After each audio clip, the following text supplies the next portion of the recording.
This is Chapter 4, The Age of Absolute Power, discussion number 6, Russia looks to the west. The final area that we're going to talk about in this chapter is Russia. Now, Russia, remember, was coming out of a severe backwardness that was going on because, first of all, they're highly geographically removed from the rest of Europe, and its rulers that we're going to talk about, Peter the Great and Catherine the Great, really wanted to connect with the rest of Europe.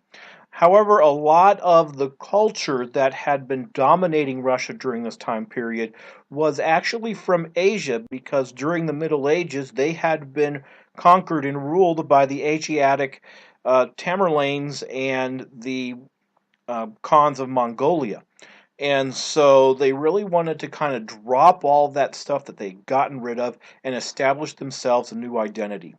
Now, the one that we're going to talk about, Peter the Great, used his autocratic power to force people to live like Westerners.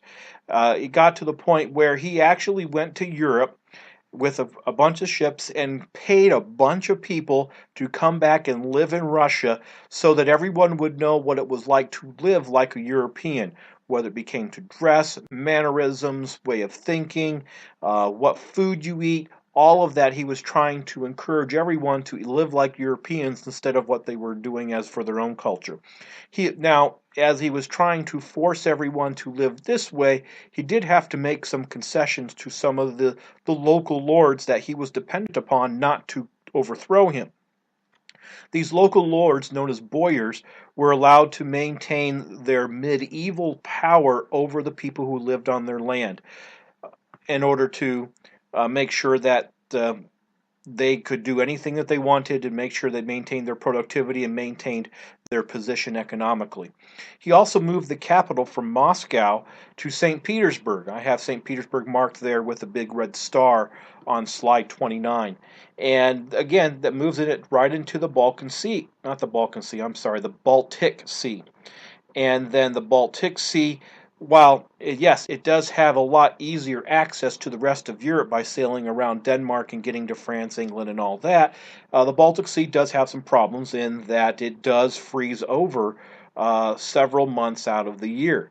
But St. Petersburg did get them a lot closer because Moscow is in the middle of nowhere as far as any type of water transportation.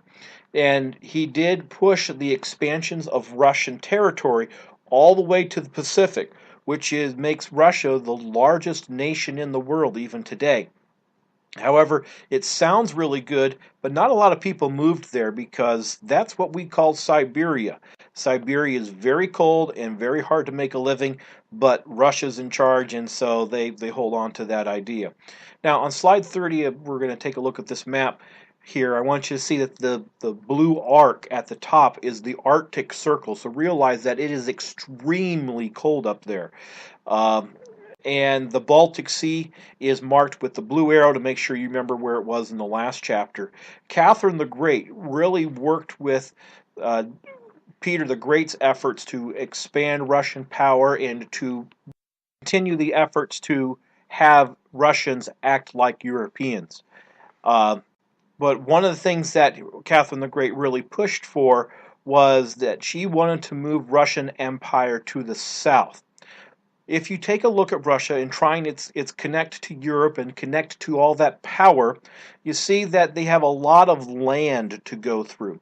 They had waterways to the north they could go around, but remember that's the Arctic Circle, and that area is frozen over 9 to 10 months out of the year.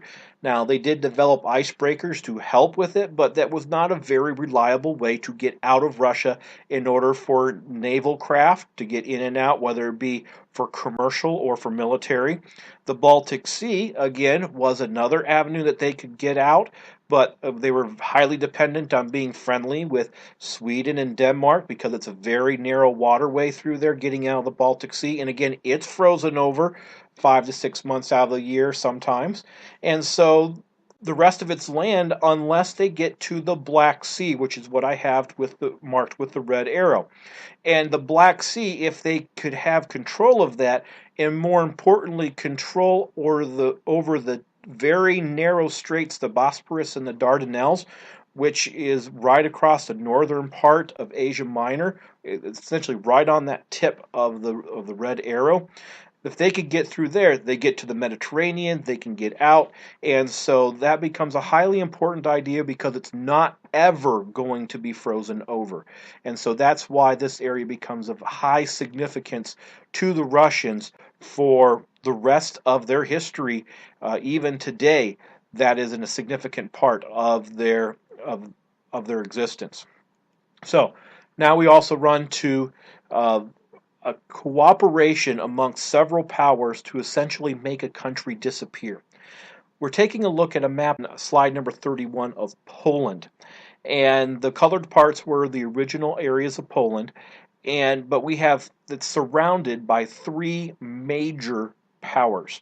We have Prussia on the northwest side, we have Austria on the southwest side, and we have Russia on the east.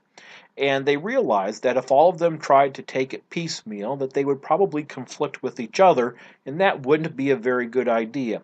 So they got together and essentially took a map of took a map of Poland, and then said, okay, you get this part, you get that part, you get that part. Now, I don't really want you to pay attention to the colors on this map because all the colors designate is when the slices were taken. What you really need to pay attention to is the black lines that are going through the center, because those were those were the lines that ended up to be the new borders of Russia, Prussia, and Austria. You may have noticed that there was one group of people that were significantly missing from this map division. That would be the Polish. No one bothered to talk to them about that. Of course, we're going to see that through history that Poland keeps on coming back and Poland keeps on being divided amongst other powers. No one bothers to talk to Poland. This concludes discussion number 6, Russia Looks to the West.